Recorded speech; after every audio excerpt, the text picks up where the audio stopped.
ಮೊದಲೆಲ್ಲ ಹೆಣ್ಮಕ್ಳಿಗೆ 50 ವರ್ಷದ ತನಕ ಹೃದಯಾಘಾತ ಆಗಲ್ಲ ಅನ್ನೋದು ಅಂತ ಹೇಳ್ತಿದ್ರು. ಈಗಿನ ಇದರಲ್ಲಿ ಎಲ್ಲರಿಗೂ ಸಣ್ಣ ವಯಸ್ಸಿಗೆ 20 ವರ್ಷಕ್ಕೆಲ್ಲ ಹೆಣ್ಮಕ್ಳಿಗೂ ಕೂಡ ಹಾರ್ಟ್ ಅಟ್ಯಾಕ್ ಆಗ್ತಾ ಇದೆ. ಏನು ಕಾರಣ ಇರ್ಬೋದು? Food, socio atmosphere. ಫುಡ್ಡಲ್ಲಿ ಏನಾಗಿದೆ, ಮಗುವಿನಿಂದನೇ ನಮಗೆ ಒಳ್ಳೆ ಫುಡ್ ಕೊಡ್ತಾ ಇಲ್ಲ, ಜಂಕ್ ಫುಡ್ ಕೊಡ್ತಾ ಇದ್ದೀವಿ. ಈಗ ನಮ್ಮನೆ ಕೆಳಗಡೆ ಒಂದು ಚಿಕ್ಕ ಮಗು ಇದೆ, 2 ವರ್ಷ.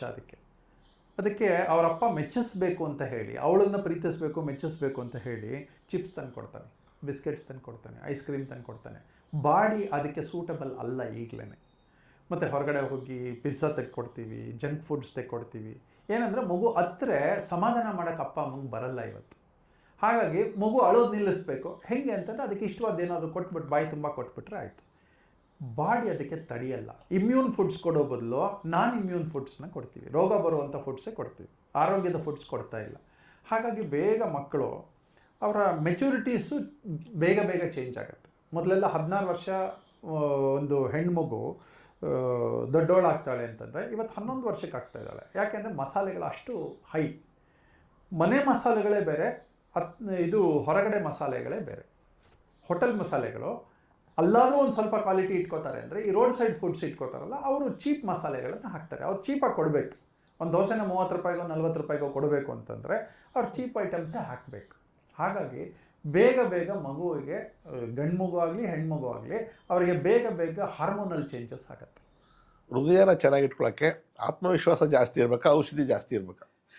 ಔಷಧಿ ಆ್ಯಕ್ಚುಲಿ ನಮಗೆ ಬೇಡ.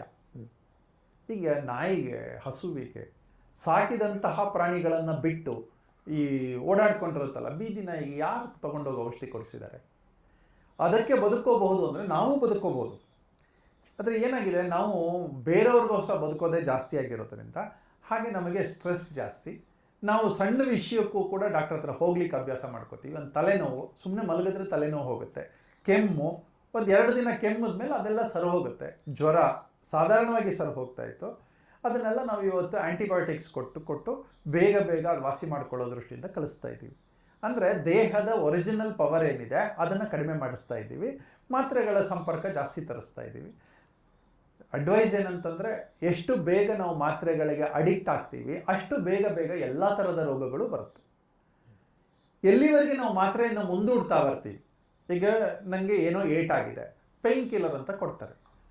ಪೇಯ್ನ್ ಕಿಲ್ಲರು ಡಾಕ್ಟರ್ ಕೊಡುವಾಗಲೇ ಒಂದು ಹೇಳ್ತಾರೆ, ನಿಮಗೆ ತುಂಬ ತಡೆಯೋಕ್ಕೆ ಆಗದೇ ಇರುವ ಪೇಯ್ನ್ ಇದ್ದರೆ ಇದನ್ನು ತಗೊಳ್ಳಿ. ಅದು ಹಲ್ಲಿಗಾಗಿರ್ಬೋದು, ಕೈಕಾಲಿಗಾಗಿರ್ಬೋದು, ಗಾಯಕ್ಕಾಗಿರ್ಬೋದು, ಸಣ್ಣ ಸರ್ಜರಿ ಆಗಿರ್ಬೋದು, ಪೇಯ್ನ್ ಕಿಲ್ಲರ್ಸ್ ಕೊಟ್ಟಿರ್ತಾರೆ. ನಾವೇನು ಮಾಡ್ತೀವಿ, ತಡೆಯೋಕ್ಕಾಗಲ್ಲ ಅನ್ನುವ ದೃಷ್ಟಿಯಿಂದ ಪೇಯ್ನ್ ಇದೆಯೋ ಇಲ್ವೋ ಯಾವುದಕ್ಕೂ ಇರಲಿ ಅಂತ ತೊಗೊಂಡ್ಬಿಡ್ತೀವಿ, ರಿಸ್ಕ್ ಬೇಡ ಅಂತ. ಸೊ ಪೇಯ್ನ್ ಕಾಣಲ್ಲ ನಮಗೆ.